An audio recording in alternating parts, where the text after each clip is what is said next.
अऊज़ु बिल्लाहि मिनश्शैतानिर्रजीम बिस्मिल्लाहिर्रहमानिर्रहीम वक़ालू इत्तख़ज़ल्लाहु वलदन सुब्हानह बल लहू मा फ़िस्समावाति वल अर्ज़ कुल्लुन लहू क़ानितून बदीउस्समावाति वल अर्ज़ व इज़ा क़ज़ा अम्रन फ़इन्नमा यक़ूलु लहू कुन फ़यकून वक़ालल्लज़ीना ला यअलमून लौला युकल्लिमुनल्लाहु औ तअतीना आयह कज़ालिक क़ालल्लज़ीना मिन क़ब्लिहिम मिस्ल क़ौलिहिम तशाबहत क़ुलूबुहुम क़द बय्यन्नल आयाति लिक़ौमिन युक़िनून इन्ना अर्सलनाका बिलहक़्क़ि बशीरन व नज़ीरन वला तुसअलु अन अस्हाबिल जहीम वलन तर्ज़ा अन्कल यहूदु वलन नसारा हत्ता तत्तबिअ मिल्लतहुम क़ुल इन्न हुदल्लाहि हुवल हुदा वलइन इत्तबअत अहवाअहुम बअदल्लज़ी जाअक मिनल इल्म मा लक मिनल्लाहि मिन वलिय्यिन वला नसीर अल्लज़ीना आतैनाहुमुल किताब यतलूनहु हक़्क़ तिलावतिहि उलाइका युमिनून बिहि वमन यकफुर बिही फ़उलाइका हुमुल ख़ासिरून या बनी इसराईल अज़्कुरू निअमती अल्लती अनअमतु अलैकुम व अन्नी फ़ज़्ज़लतुकुम अलल आलमीन वत्तक़ू यौमन ला तजज़ी नफ्सुन अन नफ्सिन शैय्अा वला युक़बलु मिन्हा अदलुन वला तनफ़उहा शफ़ाअह वला हुम युनसरून वइज़ इब्तला इब्राहीम रब्बुहु बिकलिमातिन फ़अतम्महुन्न क़ाल इन्नी जाइलुका लिन्नासि इमामा क़ाल व मिन ज़ुर्रिय्यती क़ाल ला यनालु अहदिज़्ज़ालिमीन वइज़ जअलनल बैत मसाबतन लिन्नासि व अमना वत्तख़िज़ू मिन मक़ामि इब्राहीम मुसल्ला व अहिदना इला इब्राहीम व इस्माईल अन तह्हिरा बैतिय लित्ताइफ़ीन वल आकिफ़ीन वर्रुक्अस्सुजूद। सदक़ल्लाहुल अज़ीम। मुहतरम हज़रात, सामईन किराम, हाज़रीन मस्जिद, अज़ीज़ों और बुज़ुर्गों, ये कुरान मुक़द्दस के पहले पारे की सूरह बक़रा की पाकीज़ा नूरानी मुबारक बाअज़मत मुतहर आयतें हैं। दुआ कीजिए रब्बुल इज़्ज़ति वल जलाल इन मुक़द्दस आयात की रोशनी में सही और सच्ची बात अर्ज़ करने की तौफ़ीक़ नसीब फ़रमाए और हम सब को अमल करने की तौफ़ीक़ अता फ़रमाए। इससे पहले की आयात में तज़किरा था यहूद और नसारा का कि वो दोनों एक दूसरे को झुठलाते थे, गुमराह कहते थे और हालांकि वो दोनों अल्लाह की किताब की तिलावत करते थे और दोनों किताबों का तज़किरा था और जिस पैगंबर पर वो किताब नाजिल हुई उनका भी ज़िक्र था।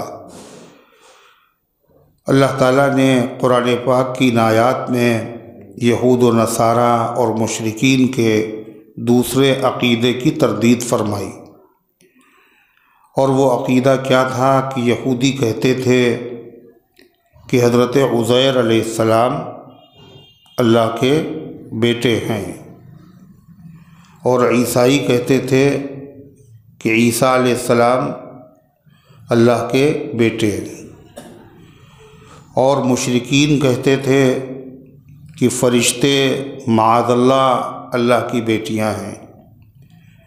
तो अल्लाह ताला ने उन तमाम लोगों की तरदीद फरमाई और फरमाया वक़ालू इत्तख़ज़ल्लाहु वलदा, और उन्होंने कहा कि अल्लाह ताला ने अपने लिए औलाद तजवीज़ की। अल्लाह औलाद रखता है। सुब्हानह, अल्लाह फरमाता है अल्लाह की ज़ात पाक है। अल्लाह ताला की शान में ये कहना कि अल्लाह की औलाद है ये बहुत बड़ी गुस्ताखी है, बेअदबी है। एक जगह है तकादुस समावातु यतफ़त्तरन मिन फ़ौक़िहिन्ना, तकादुस समावातु यतफ़त्तरन, करीब है कि आसमान फट जाए। इतनी शदीद गुस्ताखी है कि उसके सदमे की वजह से आसमान फट जाए। अल्लाह ताला फरमाता है, सुबहान, अल्लाह की ज़ात पाक है, अल्लाह की औलाद हो ही नहीं सकती। अल्लाह के लिए औलाद का होना नामुमकिन और मुहाल है। इसलिए कि औलाद अगर होगी भी, अगर हो, मान लीजिए, तो औलाद या तो माँ बाप की तरह होगी, माँ बाप की जिन्स से होगी, या फिर गैर जिन्स से होगी। यानी इंसान है, इंसान के वहाँ औलाद क्या होगी? या तो इंसान होगी, और या फिर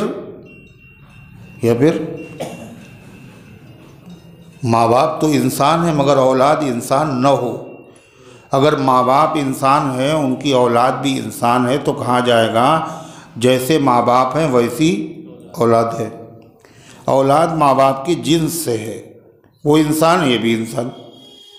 और अगर माँ बाप इंसान हों और उनके वहाँ औलाद इंसान न हो, बल्कि कोई जानवर पैदा हो जाए, तो क्या कहा जाएगा? ये औलाद माँ बाप की जिन्स से नहीं है। तो अल्लाह ताला के लिए औलाद साबित करते हैं, अगर औलाद अल्लाह की जिन्स से नहीं है तब भी ऐब है। इसलिए कि किसी के वहाँ खिलाफ जिन्स औलाद होना यह ऐब की बात है। यानी इंसानों के वहाँ अगर बंदर पैदा हो तो ये क्या है? ऐब की बात है। तो अल्लाह ताला की कोई जिन्स नहीं है। अगर अल्लाह ताला की औलाद हो माअज़ल्लाह, तो जाहिर है वो अल्लाह की तरह तो हो नहीं सकती, गैर जिन्स से होगी, और गैर जिन्स से होना यह ऐब है, और अल्लाह हर किस्म के ऐब से पाक है। और अगर मान लीजिए अल्लाह की जिन्स से हो तो ये हो ही नहीं सकता। इसलिए नहीं हो सकता, इसलिए कि जो सिफ़ात हैं अल्लाह ताला की, सिफ़ात कमालिया, वो सिर्फ़ अल्लाह ही के साथ ख़ास हैं, वो किसी और में पाई जा ही नहीं सकती। जब नहीं पाई जा सकती तो कोई और अल्लाह ताला की औलाद भी नहीं हो सकता। हदीस में आता है कि अल्लाह ताला जितना बंदों की अज़ियत पर सब्र करता है इतना कोई नहीं करता। बंदों की अज़ियत का मतलब जिन बातों से तकलीफ़ पहुंचती है उन बातों पर सब्र बहुत लोग करते हैं, मगर तकलीफ़ दे बातों पर अल्लाह ताला से ज़्यादा सब्र करने वाला कोई नहीं। क्यों? कि अल्लाह कवी है, कादिर है, अहकमुल हाकिमीन है, रब्बुल अरबाब है, मालिक अर्श व कुर्सी है, सब कुछ उसके कब्ज़े में है। उसके बाद जो लोग उसकी शान में गुस्ताखियाँ करते हैं, तो अल्लाह ताला अगर सब्र न करे तो दुनिया, पूरी दुनिया, सिर्फ मुजरिम नहीं, पूरी दुनिया बर्बाद हो जाए, गारत हो जाए।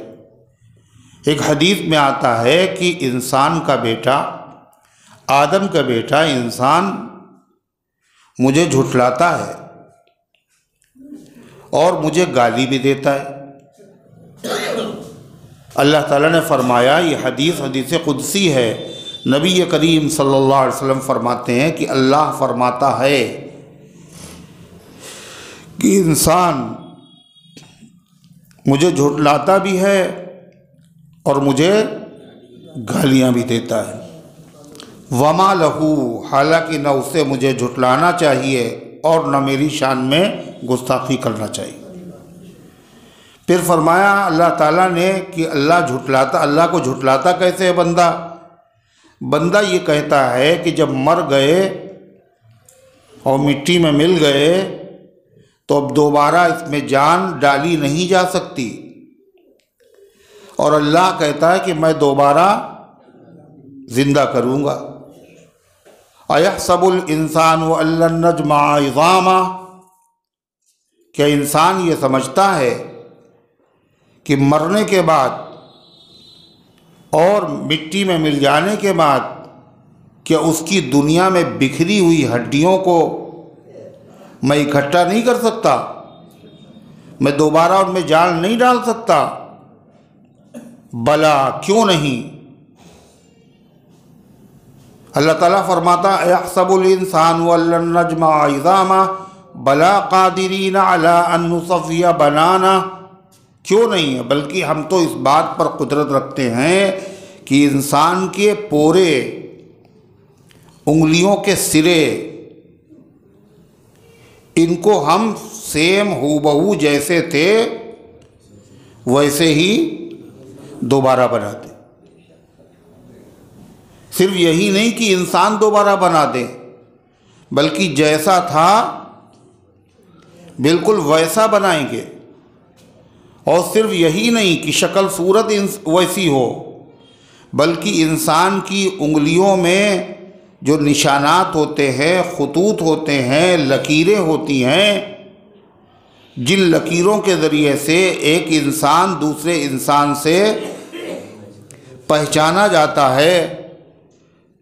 अंगूठे लगवाए जाते थे पहले, जो लोग दस्तखत नहीं कर पाते थे, और आज भी अंगूठे लगवाए जाते हैं। इतनी तरक्की के ज़माने में अंगूठों का फ़ोटो लिया जाता है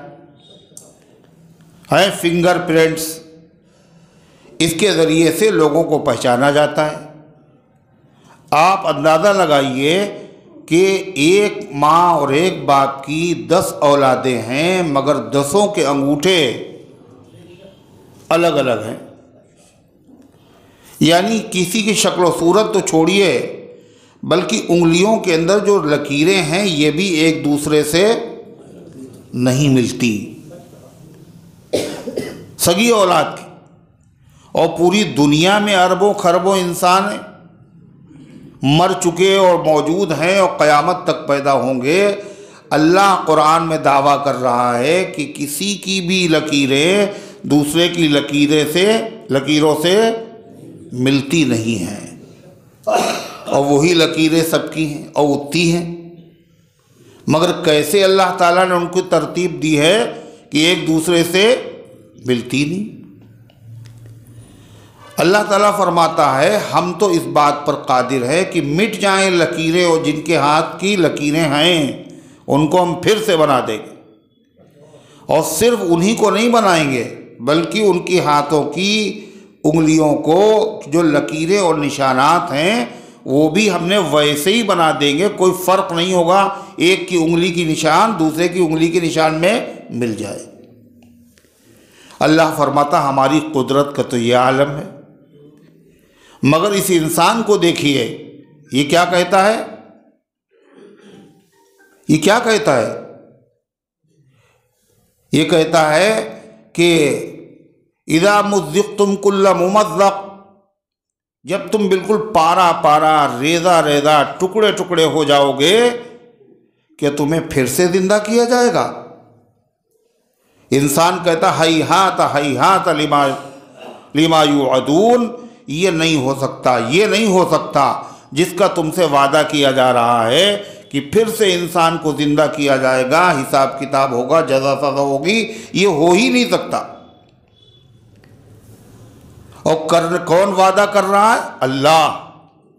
और इंसान कह रहा है कि हो ही नहीं सकता।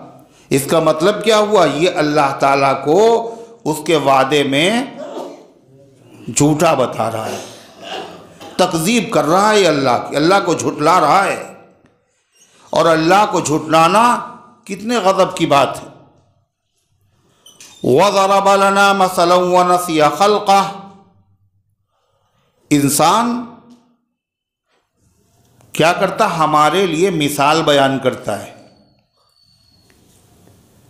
और वो अपनी पैदाइश को भूल गया। सूरह यासीन में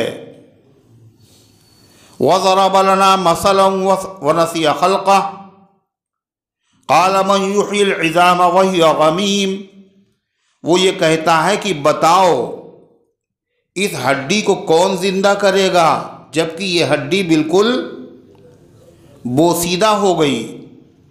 एक मुशरिक ने एक पुरानी हड्डी उठाई, बहुत पुरानी, बिल्कुल एकदम से जैसे भुरभुरी मिट्टी होती है, बड़ी बोसीदा हड्डी, और हुजूर पाक सल्लल्लाहु अलैहि वसल्लम के सामने उस हड्डी को उसने यूं मसला। वो हड्डी बिल्कुल रेदा रेदा हो गई। कहने लगा मन युहिल इज़ाम वही रमीम, इस पुरानी हड्डी में बताओ कौन जान डालेगा। अल्लाह ने सुना। अल्लाह नहीं सुनेगा तो कौन सुनेगा?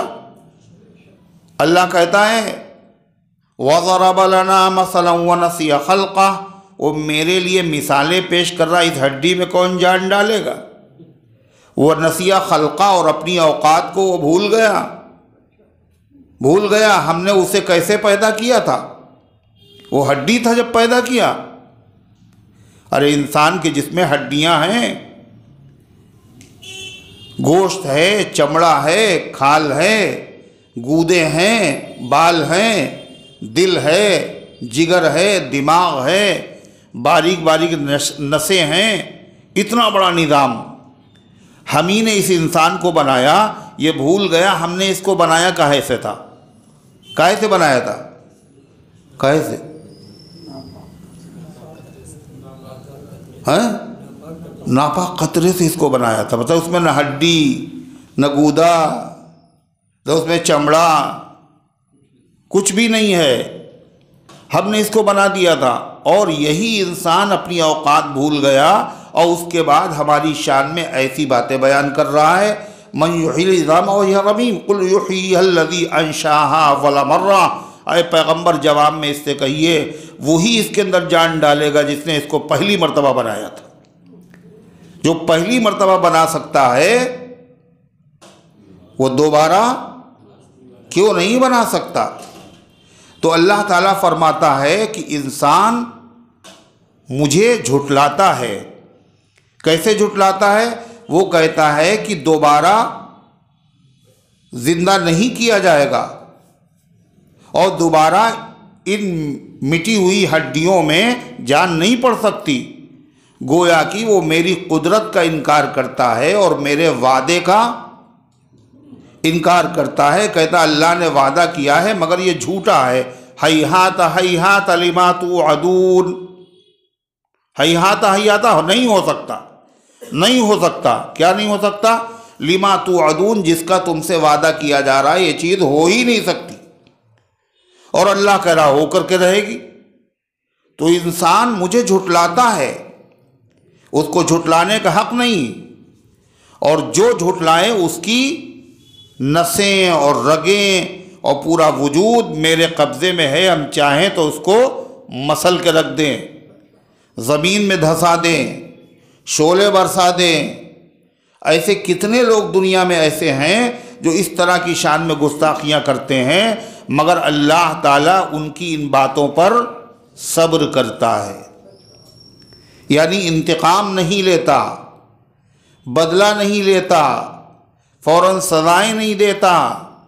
ये किसका बयान है? खुद अल्लाह का बयान। अल्लाह ताला फरमाता है और ये इंसान मुझे गाली भी देता है और इसको अपने रब को गाली नहीं देना चाहिए। झुठलाता भी है, कहता मरने के बाद दोबारा जिंदा नहीं कर पाएगा कोई। और ये मुझे गाली कैसे देता है? कहता है अल्लाह ताला की औलाद है। माअज़ल्लाह ईसा अलैहिस्सलाम अल्लाह की औलाद हैं, या हज़रते उज़ैर अलैहिस्सलाम अल्लाह की औलाद हैं, या फरिश्ते अल्लाह की औलाद हैं। अल्लाह के लिए औलाद साबित करना ये हकीकत में अल्लाह को गाली देना है और अल्लाह की शान में गुस्ताखी है। लैसा कमिस्लिही शै, उसकी तरह कोई चीज़ नहीं। वो कह चुका कुल हुवल्लाहु अहद। ऐ पैगम्बर आप गए, वो अकेला है, उसकी तरह कोई न है और न हो सकता है। और औलाद अगर होगी, किसी को भी अगर औलाद अल्लाह बनाए तो वो औलाद अल्लाह की तरह हो ही नहीं सकती। क्यों नहीं हो सकती साहब? का इसलिए नहीं हो सकती है इसलिए कि जिसको भी अल्लाह औलाद अपने बनाएगा वो क्या होगा, मखलूक। क्या होगा वो? मखलूक माने बनाया हुआ, पैदा किया हुआ। पूरी कायनात की कोई चीज़, आसमान और ज़मीन, जन्नत और जहन्नम, अंबिया और औलिया, दुनिया की कोई चीज़ ले लीजिए, ऐसी नहीं है जो अल्लाह की मखलूक न हो। सब मखलूक हैं। और अल्लाह क्या है? अकेला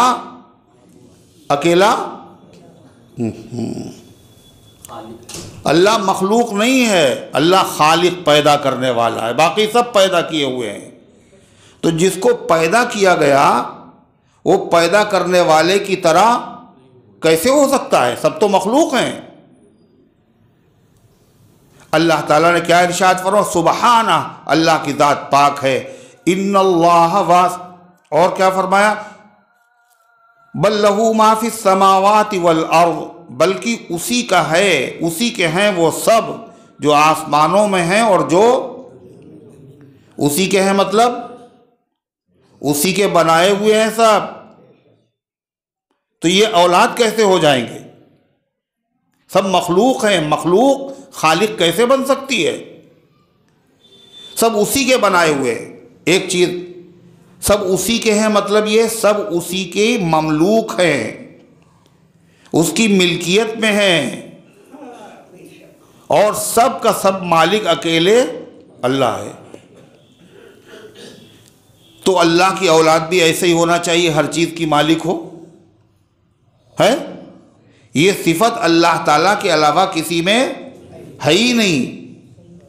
और औलाद में क्या होता है? माँ बाप की सिफात हुआ करती हैं। अल्लाह की ज़ात पाक है, उस जैसा कोई नहीं हो सकता। कैसे नहीं हो सकता? फरमाया बल्लहू मा फिस समावाति वल अर्द, बल्कि उसी की मखलूक हैं और उसी की ममलूक हैं वो सारी चीज़ें जो आसमानों में और जो ज़मीन में हैं। और बाप अपनी औलाद का मालिक नहीं होता। बाप अपनी औलाद का मालिक नहीं होता। और जितनी चीज़ें हैं सब अल्लाह की मिल्कियत में हैं। लिहाजा अल्लाह की कोई औलाद नहीं हो सकती।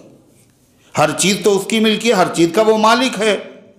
और औलाद का बाप मालिक होता नहीं है। अगर औलाद मान रहे हैं आप तो इसका मतलब क्या हुआ? अल्लाह उसका ना मालिक है ना अल्लाह उसका खालिक है। तो ये अल्लाह की शान में गुस्ताखी है या नहीं है? अल्लाह ताला फरमाता है दूसरी बात, कुल्लुल्लहु कानितून, दूसरी सिफत जो किसी में नहीं पाई जा सकती, कोई औलाद नहीं हो सकता। इसलिए हर चीज़, कायनात की हर चीज़ उसकी महकूम है, उसके ताबे है, हर चीज़ पर उसका हुक्म चलता है। अल्लाह के अलावा कोई ऐसा नहीं है जिसका हुक्म हर चीज़ पर चलता हो। क्या ईसा अलैहिस्सलाम पर अल्लाह का हुक्म नहीं चलता? क्या उज़ैर अलैहिस्सलाम पर अल्लाह का हुक्म नहीं चलता? क्या हज़रत मरियम पर अल्लाह का हुक्म नहीं चलता? कौन है जिस पे अल्लाह का हुक्म नहीं चलता? खुदा वो है जिसका हर चीज़ पर हुक्म चलता हो। लिहाजा अल्लाह के अलावा कोई ऐसा नहीं है, तो फिर अल्लाह की कोई औलाद भी नहीं हो सकता। फरमाया बदीउस समावाति वल अर्द, वो आसमान और ज़मीन को क्या करने वाला है? बनाने वाला है। बनाने के लिए कई लफ्ज़ आते हैं अरबी में। सनाअत बनाना, खल्क बनाना, खालिक पैदा करने वाला, बनाने वाला, सानिअ बनाने वाला, बारी बनाने वाला। यहाँ जो लफ्ज़ लाया गया वो क्या लाया गया? बदीअ, बदीउस समावाति वल अर्द, वो आसमान और ज़मीन का बनाने वाला। सिर्फ बनाने, बदी सिर्फ बनाने वाले को नहीं कहते हैं, वो आसमान और ज़मीन का ऐसा बनाने वाला है, बग़ैर नमूने के बनाने वाला है। बग़ैर नमूने के बनाने वाला है। बदी कहते हैं ऐसी चीज़ को जिसका नमूना, जिसकी नज़ीर, जिसकी मिसाल, उस जैसी कोई चीज़ उससे पहले न हो।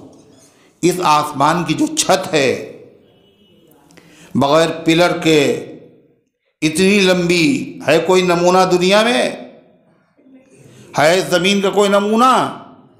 नमूना देख करके तैयार कर देना, नक्काली कर लेना, ये तो आसान है। बग़ैर नमूने के ऐसी ऐसी चीज़ें पैदा कर देना, ये अकेले किसका काम है? अल्लाह का काम है।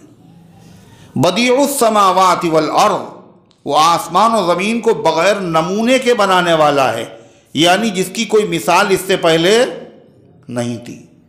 इसीलिए बिदात को बिदात कहा जाता। क्यों कहा जाता है? बदी कहते हैं बग़ैर नमूने के बनाने वाला। बिदात किसे? उस अमल को कहते हैं जिस अमल का नमूना कुरान और हदीस में पहले से मौजूद न हो। जो काम अल्लाह के नबी ने नहीं किया, सहाबा ने नहीं किया, ताबईन ने नहीं किया, उसी को अगर दीन का काम समझ करके किया जाए, उस काम को क्या कहते हैं? क्या कहते हैं उसे? बिदात। क्यों? बिदात के माने क्या हो? बग़ैर नमूने के नई चीज़ बनाने वाला। शरीयत में कोई उसका नमूना नहीं, कोई मिसाल नहीं, उसके बाद एक नई चीज़ शरीयत में दाखिल कर दी, चादर का चढ़ाना मज़ारों पे। ये क्या है? बिदात है। क्यों? इसका नमूना शरीयत में मौजूद ही नहीं। नबी करीम सल्लल्लाहु अलैहि वसल्लम ने न चादर चढ़ाई, न सहाबा ने चढ़ाई, न ताबईन तबे ताबईन ने चढ़ाई। बिदअत हुआ नहीं हुआ? अजान, कब्रों पर अजान कहना, ये क्या है? बिदअत है। हालांकि अजान के कलिमात क्या हैं? ज़िक्र हैं अल्लाह का। अल्लाहु अकबर, अशहदु अल्ला इलाहा इल्लल्लाह, अशहदु अन्ना मुहम्मदुर रसूलुल्लाह। ये तो ज़िक्र है अल्लाह का। मगर ज़िक्र भी अगर बग़ैर नमूने के नबी के तरीक़े पर न किया जाए तो क्या कहलाएगा? वो बिदात कहलाएगा। क्या कहलाएगा? बिदात। और बिदात के बारे में क्या फरमाया? कुल्लु मुहदसतिन बिदअह, हर नई चीज़ जो पैदा की जाए वो बिदात है। हर नई चीज़ जो पैदा कर दी जाए उससे पहले न हो, बिल्कुल नई है, उसकी कोई मिसाल इससे पहले नहीं थी, उसे कहते हैं बिदअत। हदीस में। अब आप ये कहेंगे ये कैमरा तो पहले था नहीं और पैदा हो गया, पैदा किया गया, तो ये क्या हुआ? बिदअत।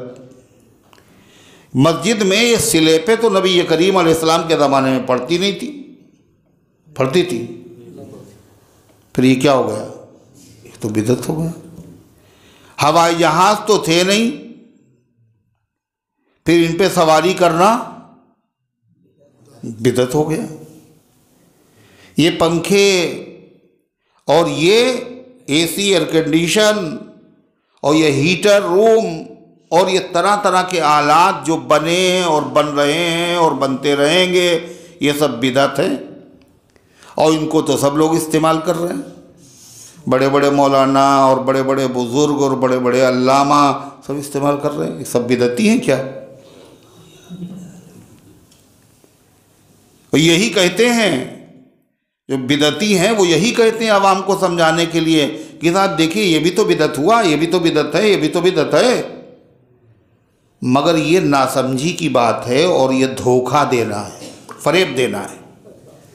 बिदअत उस चीज़ को कहते हैं जिसका नमूना पहले से मौजूद न हो और उसको दीन का काम, सवाब का काम समझकर किया जाए। अब जो आदमी साइकिल पे सवार होता है वो सवाब समझ के ना, दीन का काम समझ के, मोटरसाइकिल पे जो बैठता है सवाब समझ के, है जो सिले पे डालता है। बेहतरीन किस्म की जो नई नई ईजादात हो रही हैं, तरह तरह के मकान बनाए जा रहे हैं, ये सब क्या है? सवाब समझ के हो रहा है। सवाब समझ के हो रहा है। सवाब समझ के कोई नई चीज़ पैदा की जाए, दीन का काम समझ करके पैदा की, तो बिदअत है। इनको लोग इस्तेमाल करते हैं, तरह तरह के कपड़े, तरह तरह के खाने, ये शीरमाल और कबाब ये क्या है? कहते ये भी बिदअत है। बिरयानी का ये भी बिदअत है, ये तो ज़माने में थी नहीं। क्या? इसलिए कि जो लोग ये सब खाते हैं वो इसको दीन का काम, सवाब का काम समझ के खाते हैं। ऐसा तो कोई नहीं करता। तो फिर ये बिदअत थोड़ी है। यानी जो दीन में ना हो उसको दीन का काम समझकर किया जाए तो है वो बिदअत। तो इसलिए फरमा कुल्लु मुहदसतिन बिदअह, हर नई पैदा की हुई चीज़, ऐसी नई पैदा की हुई चीज़ जिसको दीन का काम समझकर किया जा रहा हो वो बिदअत है। वकुल्लु बिदअतिन ज़लाला, और हर बिदअत गुमराही है। वकुल्लु ज़लालतिन फिन्नार, और हर गुमराही कहाँ ले जाने वाली है? जहन्नम में ले जाने वाली है। अल्लाह ताला हम सब की बिदअत से हिफाजत फरमाए। ये बहुत बड़ा जुर्म है। शिर्क के बाद सबसे बड़ा जुर्म बिदअत है। शैतान पहले तो अल्लाह के बंदों को शिर्क में मुब्तला करने की कोशिश करता है। क्यों?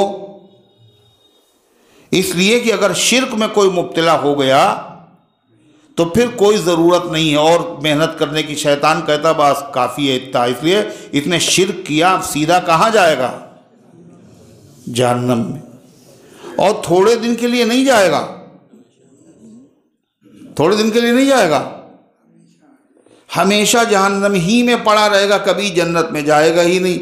अब बेचारे के ऊपर मेहनत करके क्या करें? और कोई गुनाह करे ना करे, मुशरिक तो हो गया। इसलिए पहली कोशिश उसकी यही होती है कि आदमी को मुशरिक बना दे। क्यों? इसलिए कि शैतान क्या है? आलिम भी तो है, बहुत बड़ा आलिम है, इल्म बहुत है उसको। वो जानता है कि अल्लाह कसम खा चुका है, काहे कि मुशरिक को कभी माफ़ नहीं करेंगे हम। इन्नल्लाह ला यग़फ़िरु अन युश्रक बिही व यग़फ़िरु मा दून ज़ालिका लिमन यशा।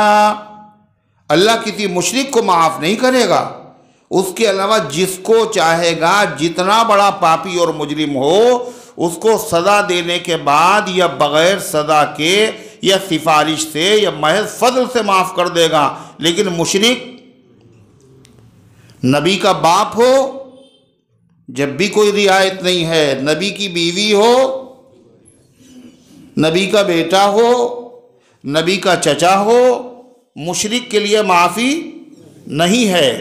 इसलिए शैतान की कोशिश पहली क्या होती? काहे में मुब्तला करो? शिर्क में मुब्तला करो। लेकिन वो देखता है ये तो बड़ा सख्त है अकीदे के एतबार से, यानी शिर्क के करीब नहीं जाता, नमाज तो नहीं पढ़ता, ये रोज़े भी नहीं रखता है, सारे गुनाह के काम कर देता है, मगर अकीदे के एतबार से बड़ा पक्का है ये कहता करने वाली ज़ात सिर्फ अकेले अल्लाह की है। वो हुआ जो उसने चाहा, वो होता है जो वो चाहता है, वही होगा जो वो चाहेगा। अल्लाह का गैर, अल्लाह के बग़ैर कुछ नहीं कर सकता, और अल्लाह अपने गैर के बग़ैर सब कुछ कर सकता है। कहीं इसके यहाँ दाल गलेगी नहीं। ये मुशरिक तो नहीं होगा, शिर्क में मुब्तला नहीं होगा।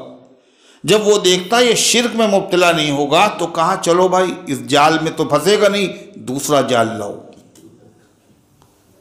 ये जाल बड़ा खूबसूरत है, इसमें अच्छे अच्छे फंस गए, और जब फंस गए तो फिर उसमें से निकल नहीं पाए। बड़ा अजीब जाल है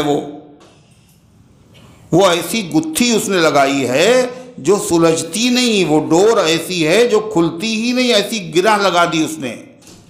वो खूबसूरत जाल बिदात का है। ये ऐसा जाल है, इसमें जो फंस जाता है फिर निकल नहीं पाता। बिदअत का जाल इतना खतरनाक, शैतान ने ऐसा जाल बनाया। क्या कहा?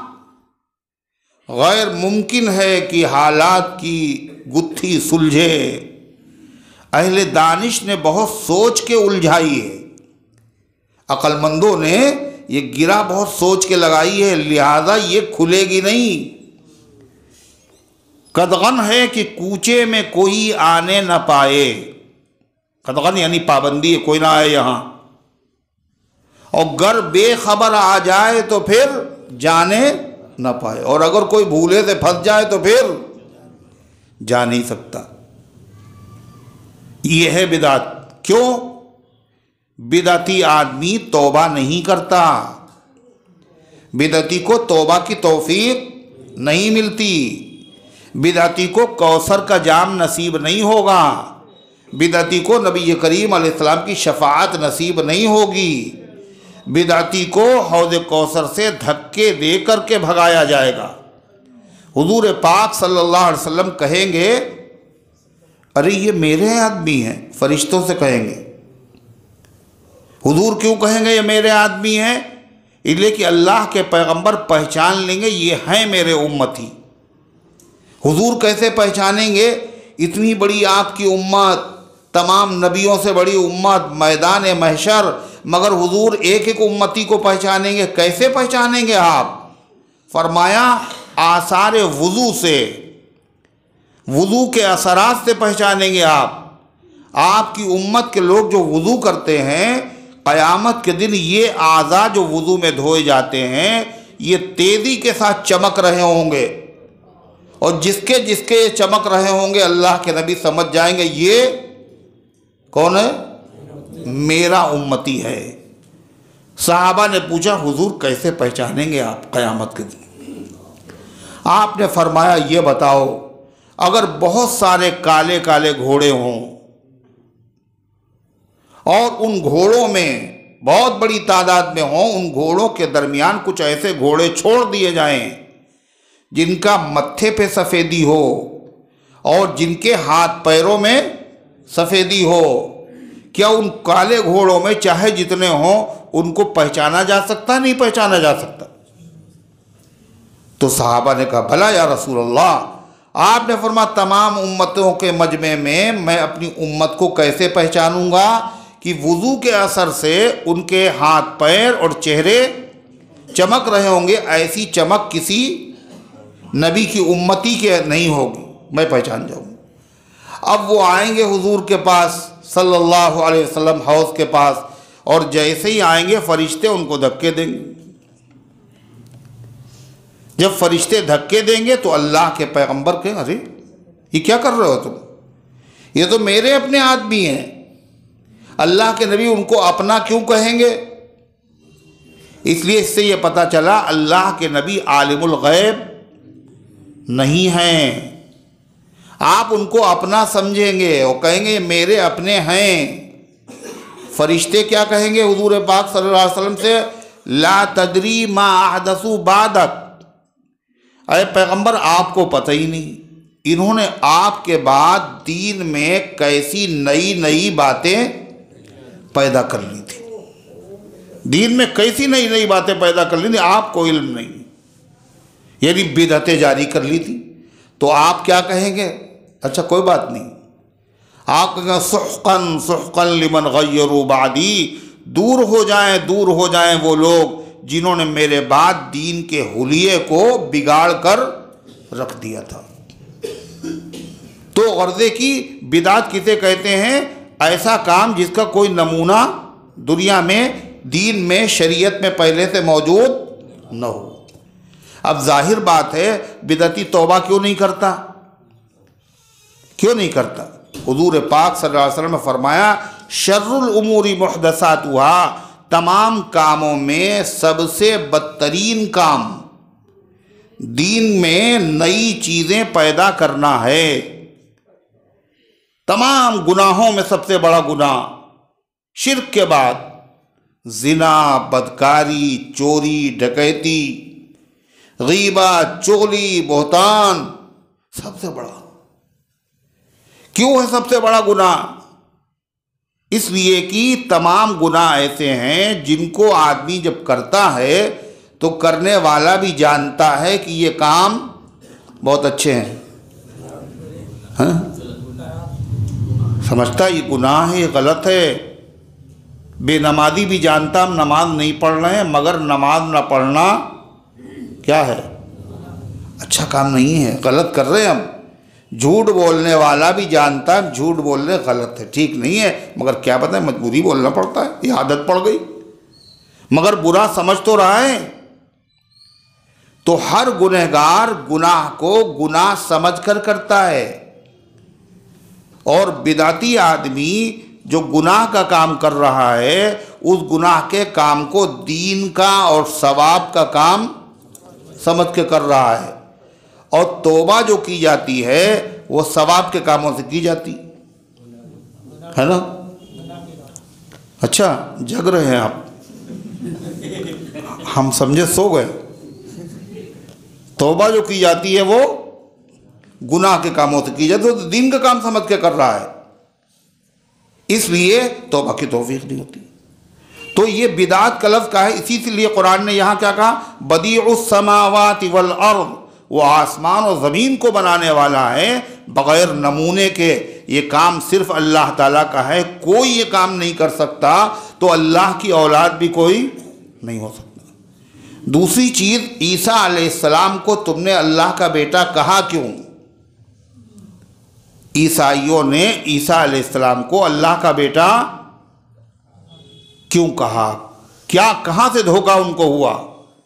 इसलिए कि ईसा अलैहिस्सलाम को अल्लाह ताला ने पैदा किया है, मगर कैसे पैदा किया अल्लाह ताला ने?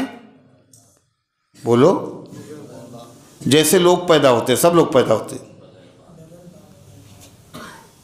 ऐसे अल्लाह ताला ने पैदा किया ईसा अलैहिस्सलाम को कि उससे पहले दुनिया में उसकी कोई मिसाल नहीं थी। बगैर मर्द औरत के अल्लाह पैदा कर चुका आदम को, सिर्फ मर्द से पैदा कर चुका हव्वा को, लेकिन सिर्फ औरत से किसी को पैदा किया हो बगैर मर्द के, इसकी कोई मिसाल दुनिया में नहीं थी। तो इसलिए यहूदी ये ईसाइयों ने कहा इनका कोई बाप नहीं है, तो अल्लाह इनका बाप हुआ।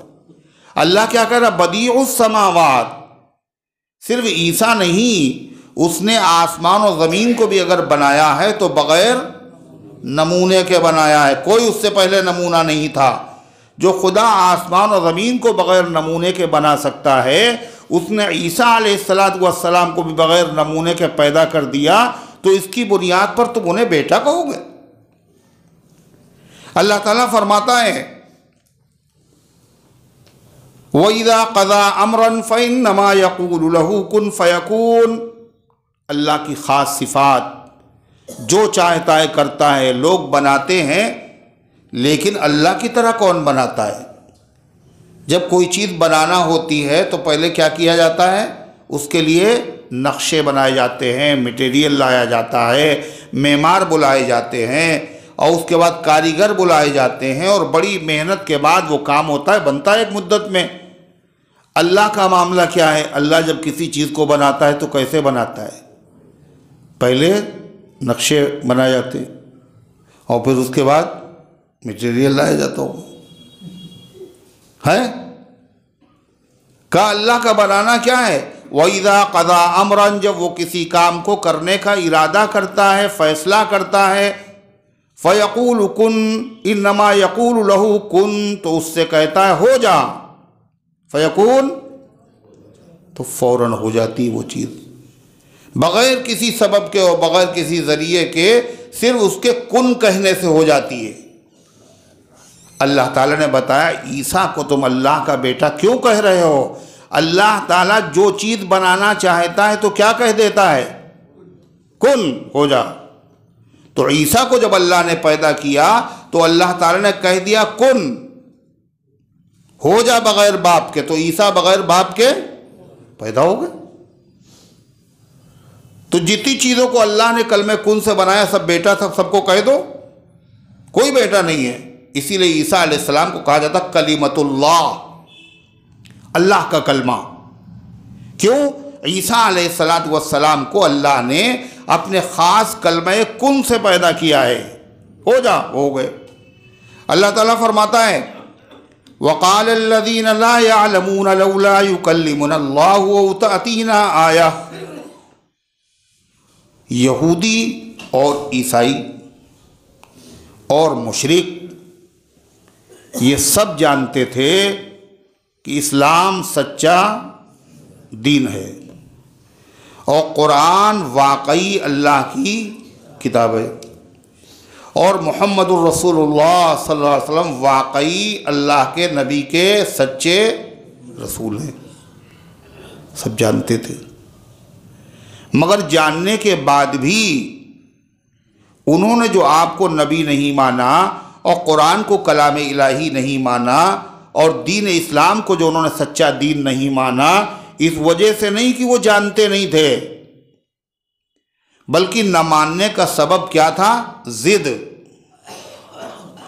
क्या था? जिद कि नहीं मानेंगे, इनाद, दुश्मनी कि सच्चाई सामने आ गई मगर मानेंगे नहीं। और मानेंगे नहीं तो लोग क्या कहेंगे? एतराज करेंगे, सीधी सी बात है, मानते क्यों नहीं है? तो इसलिए उसके लिए वो बहाने गढ़ा करते थे। क्या क्या बहाने गढ़ा करते थे सुनिए। अल्लाह फरमाता है वक़ाल अल्लज़ीना ला यअलमून, और कहा उन लोगों ने जो जानते नहीं थे, जाहिल थे। कौन? मुशरिकीन में से, अहले किताब में से। अहले किताब का मतलब यहूद व नसारा, तौरेत और इंजील के मानने वालों में से। सवाल यह है कि मुशरिकीन तो थे जाहिल, कोई किताब नहीं थी। यहूद व नसारा तो जानकार थे। अल्लाह उनको भी कह रहा वक़ाल अल्लज़ीना ला यअलमून, और कहा उन्होंने जो नहीं जानते थे, जो जाहिल थे। क्यों? जब पढ़ा लिखा आदमी भी काम वैसे करे जैसे गैर पढ़ा लिखा करता है तो उसे क्या कहा जाएगा? ये भी जाहिल है, जिहालत की बात कर रहा है। जाहिल है नहीं, मगर कहते क्या जिहालत की बात कर रहे हो? पढ़े लिखे आदमी होकर जिहालत की बात कर रहे हो? तो ये पढ़े लिखे ज़रूर थे, मगर उन्होंने इल्म के तकादे पर अमल नहीं किया। काम वही किए जो गैर पढ़े लिखे लोगों वाले थे, जिहालत की वजह से। अल्लाह फरमाता इन लोगों ने क्या कहा, क्या बहाने बनाए? वक़ाल अल्लज़ीना ला यअलमून, और कहा उन्होंने जो नहीं जानते थे, इल्म नहीं रखते थे, लौला युकल्लिमुनल्लाह, अल्लाह हमसे क्यों नहीं बात करता? यानी अल्लाह हमसे बात करे। कैसे? डायरेक्ट बात करे या इनडायरेक्ट बात करे? इनडायरेक्ट बात करने का मतलब अल्लाह फरिश्तों से जो बात करता है वो कैसे है? इनडायरेक्ट, बराह रास्त। और नबियों से जो अल्लाह बात करता है तो कैसे करता है? डायरेक्ट बात करता है फरिश्तों से, और नबियों से इनडायरेक्ट। कैसे?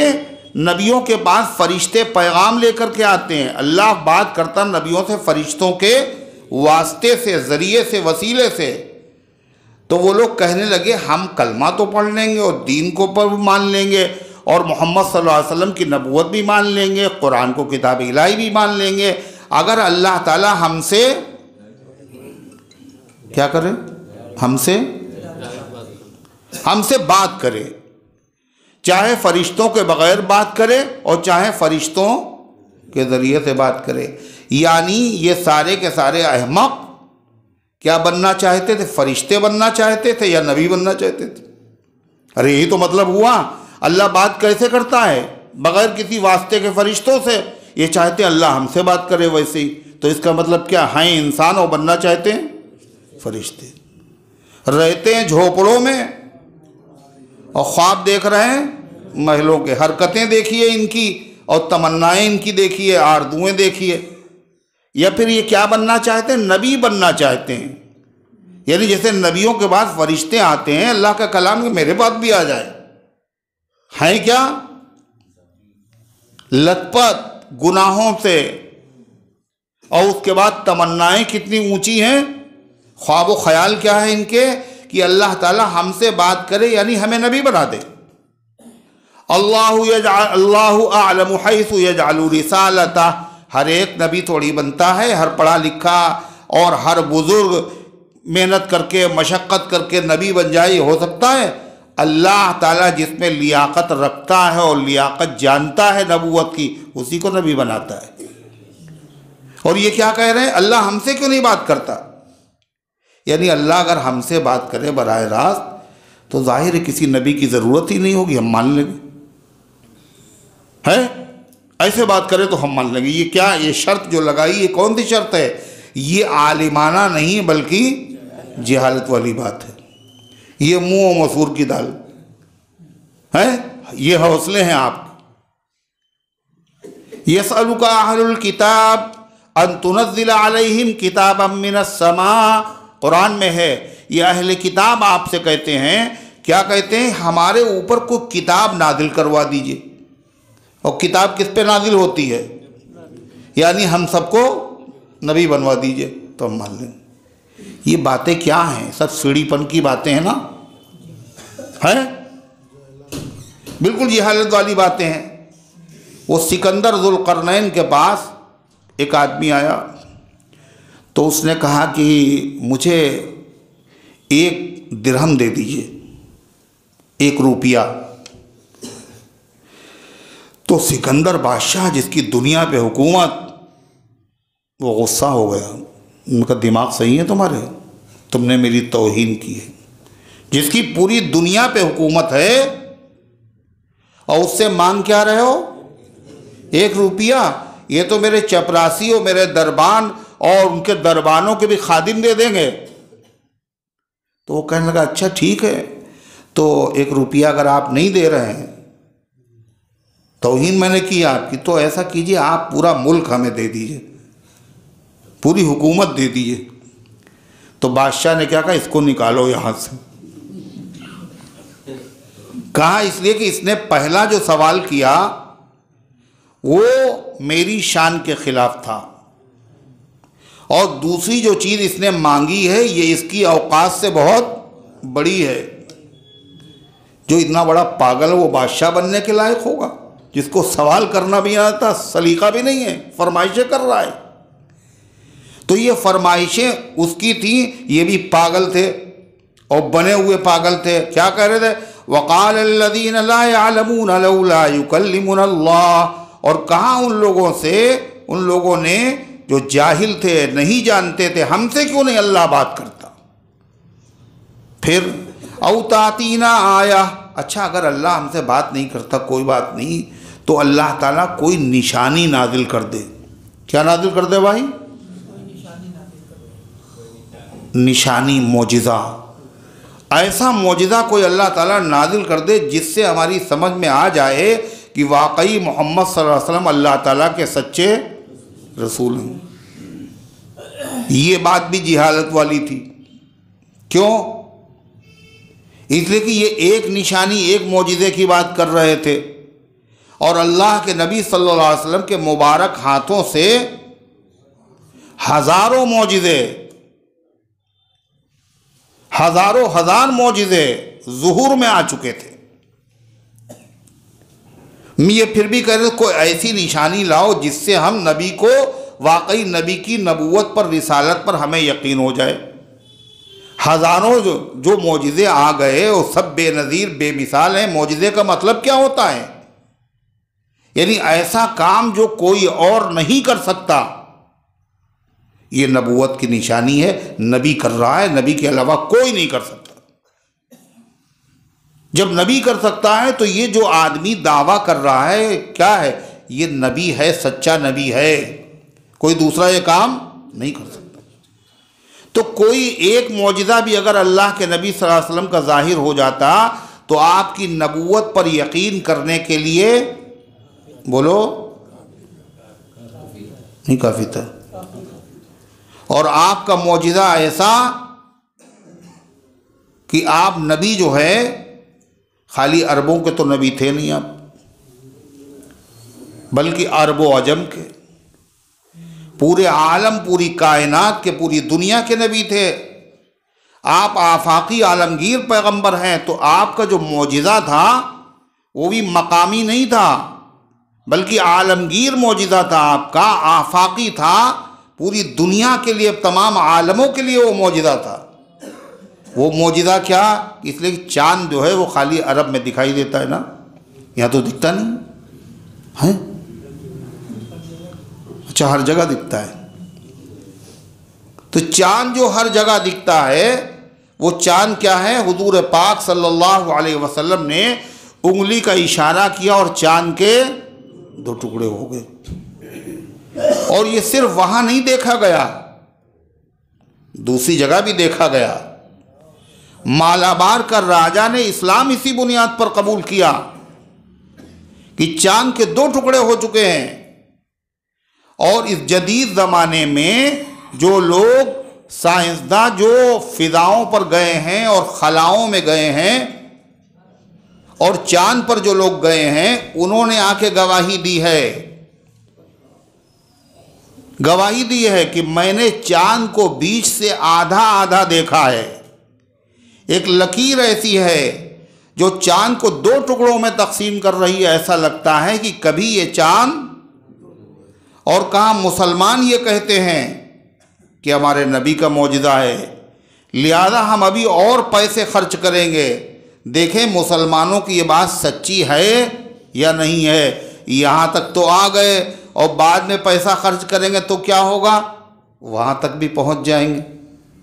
और काम कैसा हो रहा है मुसलमानों का, फ्री में हो रहा, पैसे उनके खर्च हो रहे हैं जो नबी के दुश्मन, दीन के दुश्मन, इस्लाम के दुश्मन हैं, और अपना पैसा भी खर्च कर रहे हैं। और साबित क्या हो रहा है, नबी की सदाकत। तो इतना बड़ा मौजिज़ा नबी करीम अलैहिस्सलाम को देखा।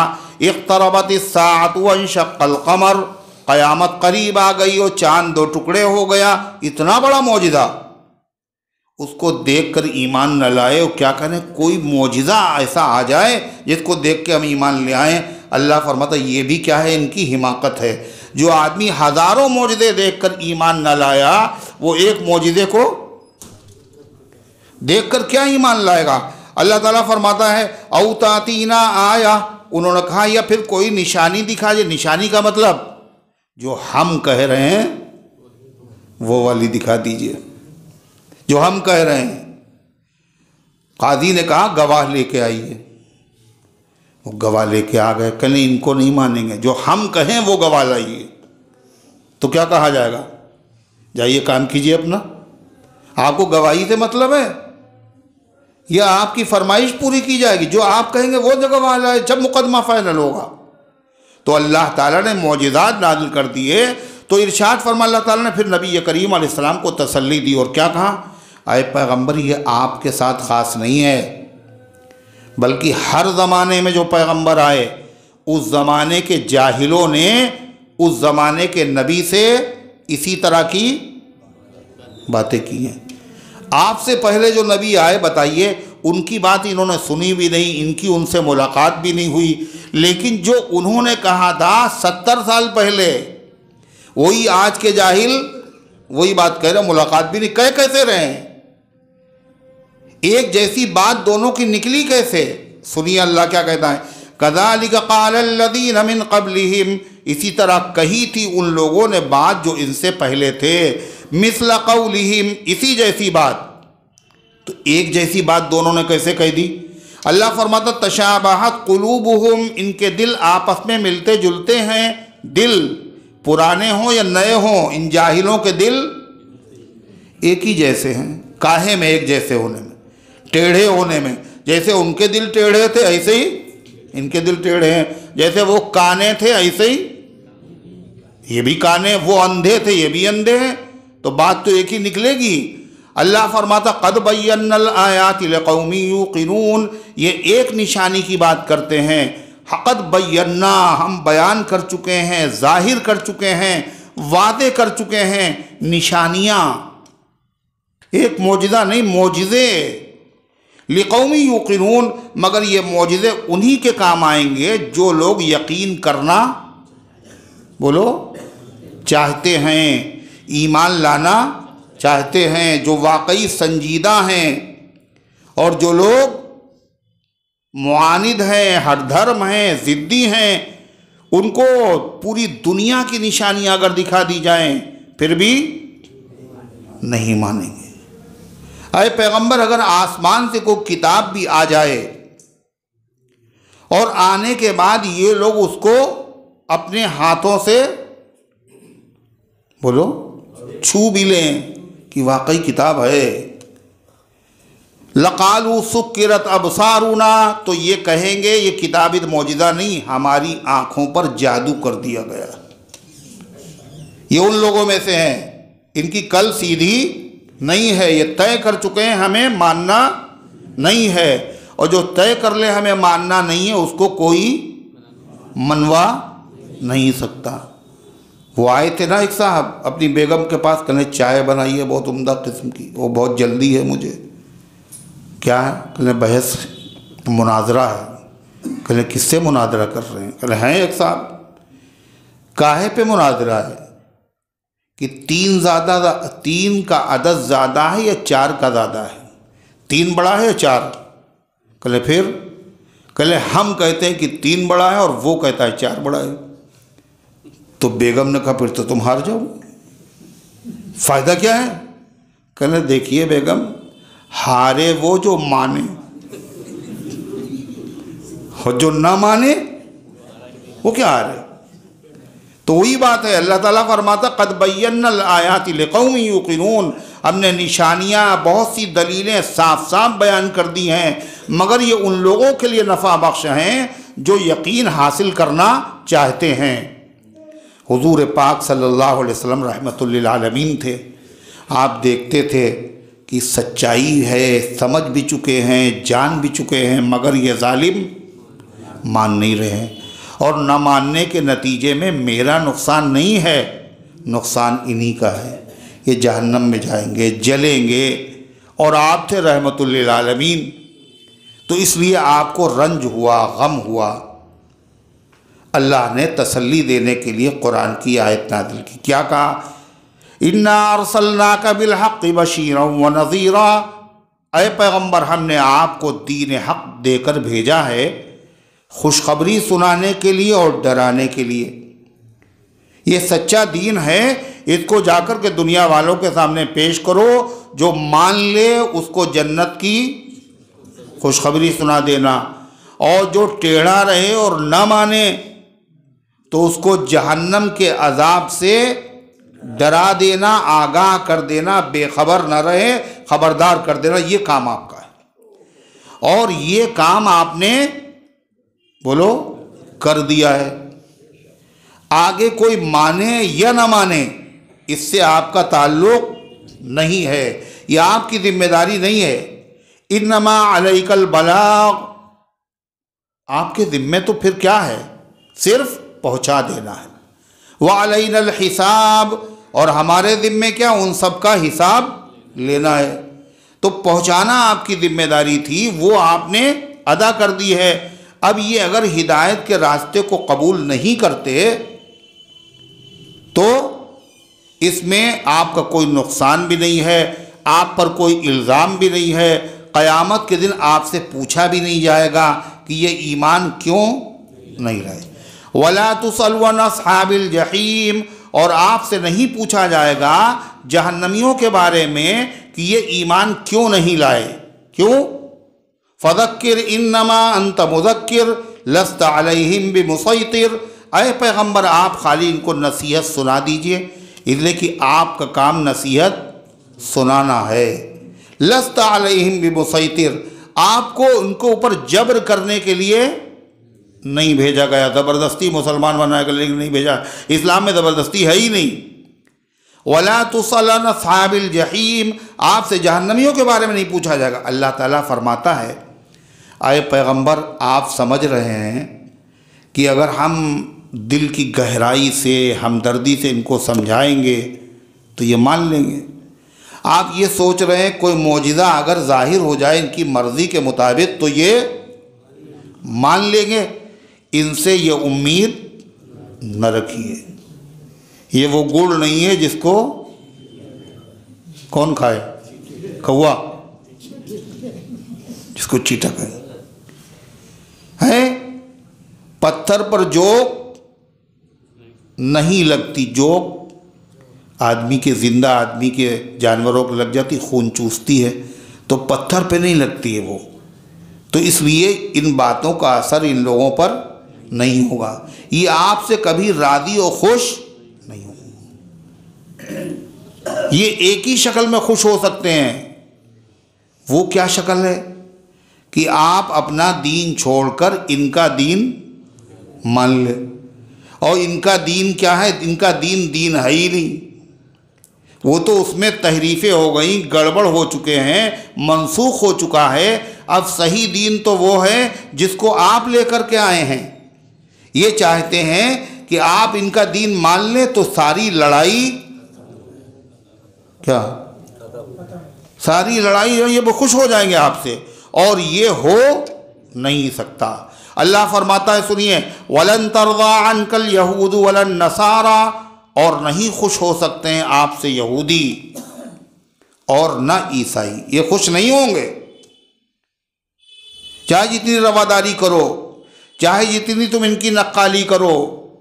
आज मुसलमान इसी उसमें मुब्तला है कि यहूदियों ईसाइयों को हम नकल अगर करेंगे तो हम भी उसी मकाम पे पहुंच जाएंगे, हमारी भी वैसे ही इज्जत होगी, है ना।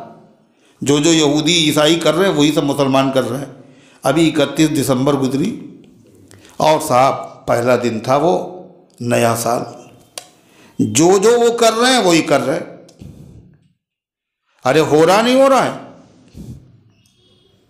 आप बताइए, क्या मुसलमानों को ऐसा करने की इजाज़त है? उनकी नकली करने के लिए आए हो। दूसरे की नकल वो करता है जो दूसरे के पास आला दर्जे की चीज़ हो, हमारे पास कम दर्जे की चीज़ हो। अल्लाह कुरान में क्या, लक़द कान लकुम फ़ी रसूलिल्लाहि उस्वतुन हसना, तुम्हारे लिए नबी की ज़ात में बेहतरीन नमूना मौजूद है। इससे अच्छा दीन, मज़हब, शरीयत, तौर तरीक़ा, सलीक़ा कोई हो ही नहीं सकता। तुम उनकी नकल करोगे, वो नकल तुम्हारी नहीं, तुम करोगे उनकी नकल, और तुम समझ रहे हो हमें इज्जत मिलेगी। अगर तुमने शरीयत को छोड़ दिया तो जलील हो जाओगे, और दूसरी कौमें तुम्हारी नकल करेंगी तो उनको इज्जत मिलेगी। क्या फरमा अल्लाह ताला ने, वलन तरदा अनकल यहूद वलन नसारा, और आपसे कभी खुश नहीं होंगे यहूदी और ना ईसाई। हत्ता तत्तबिअ मिल्लतहुम, यहाँ तक कि आप पैरवी कर लें उनके मज़हब की, उनके मज़हब की पैरवी कर लें तो क्या कहेंगे, हम अब आप हमारे, हम आपसे खुश हैं। लेकिन ये हो नहीं सकता। कुल, इनसे कह दो साफ साफ, इन्ना हुदल्लाहि वल हुदा, हिदायत का रास्ता तो वही है जिसको अल्लाह ने हिदायत का रास्ता कहा है। तुम करो हमारे दीन पे चलो, ये हिदायत का रास्ता है। तुम करो हमारे दीन पर चलो, ये सीधा जन्नत का रास्ता है। यकीनन हर ज़माने में हिदायत का रास्ता वो था जिस ज़माने में नबी उसको लेकर आया। लेकिन जब नबी की नबूवत का ज़माना ख़त्म हो गया और आखिरी नबी जब आ गए तो हिदायत का रास्ता वही है सिर्फ़ और सिर्फ जो आखिरी नबी मुहम्मदुर रसूलुल्लाह सल्लल्लाहु अलैहि वसल्लम लेकर के आए हैं। आखिरी की मुकम्मल किताब कुरान करीम आ चुका है। इसके अलावा कोई हिदायत का रास्ता नहीं। वमन यब्तगी गैरल इस्लामी दीनन फलन युक़बल मिन्हु, जो किसी भी दीन को इस्लाम के अलावा कबूल करेगा तो अल्लाह के वहाँ वो कबूल नहीं होगा। इन्नद्दीन इंदल्लाहिल इस्लाम, अल्लाह के नज़दीक मोतबर मकबूल दीन सिर्फ इस्लाम है। जितने भी अल्लाह ताला तक पहुँचने के रास्ते थे, कितने, 1,24,000। अल्लाह के नबी के आने के बाद वो सारे रास्ते क्या हो गए, सारे रास्ते, सारे दरवाजे अल्लाह ने बंद कर दिए हैं। अब हिदायत पर पहुंचने का और जन्नत तक पहुंचने का और अल्लाह के राज़ी करने का सिर्फ एक ही दरवाज़ा है। जो अल्लाह को राज़ी करना चाहता उसको इसी दरवाजे से निकलना पड़ेगा, और जो इस दरवाजे से नहीं निकलना चाहता वो जहन्नम का ईंधन अपने आप को बनाए, है ना। दरे फ़ैज़े मोहम्मद वाह है, आए जिसका जी चाहे, और आकर अपनी किस्मत आजमाए जिसका जी चाहे। दरवाज़ा, दरे फ़ैज़े मोहम्मद, मोहम्मद सल्लल्लाहु अलैहि वसल्लम की बरकतों का दरवाज़ा वाह माने फ़ारसी में खुला हुआ, दरे फ़ैज़े मोहम्मद वाह है, आए जिसका जी चाहे और आकर अपनी किस्मत आजमाए जिसका जी चाहे, और अगर ना आजमाए ना आए तो फिर भाड़ चूल्हे में जाए, अपना नुकसान करे। तो इरशाद फरमाया अल्लाह तबारक व तआला ने, कुल इन्ना हुदल्लाहि हुवल हुदा, बेशक हिदायत का रास्ता वही है जो अल्लाह का बताया हुआ हिदायत का रास्ता है, और वो हिदायत का रास्ता आखिरी नबी के आ जाने के बाद सिर्फ मजहब इस्लाम है, शरीयत मुतहरा है, अब कोई हिदायत का रास्ता नहीं। नबी के रास्ते से जो कदम अपने हटाएगा भटकता ही रहेगा, वो कभी मंजिल न पाएगा।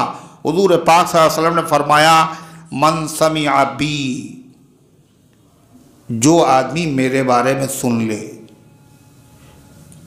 मिन हादि मन समिअ बी अहदुम मिन हादिहिल उम्मा, मेरे बारे में जो सुन ले, इस उम्मत में कोई भी सुन ले कि आखिरी नबी आ चुके, यहूदियुन वला नसरानियुन, चाहे यहूदी हो और चाहे वो नसरानी हो, वला युमिनु बिही, और वो मुझ पर ईमान न लाए, दखलन नार, तो वो जन्नत में दाखिल नहीं हो सकता, वो कहाँ जाएगा? सीधा जहन्नम में जाएगा।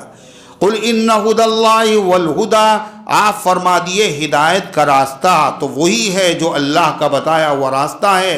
वलइन इत्तबअता अहवाअहुम बअदल्लज़ी जाअका मिनल इल्म मा लका मिनल्लाहि मिन वलिय्यिन वला नसीर, और ऐ पैगंबर अगर आपने इनकी ख्वाहिशात की पैरवी कर ली, ये चाहते हैं हमारा मज़हब इख्तियार कर लो, अगर आपने इनका मज़हब इख्तियार कर लिया, क्या ऐसा हो सकता है अल्लाह के नबी उनका मज़हब इख्तियार करें?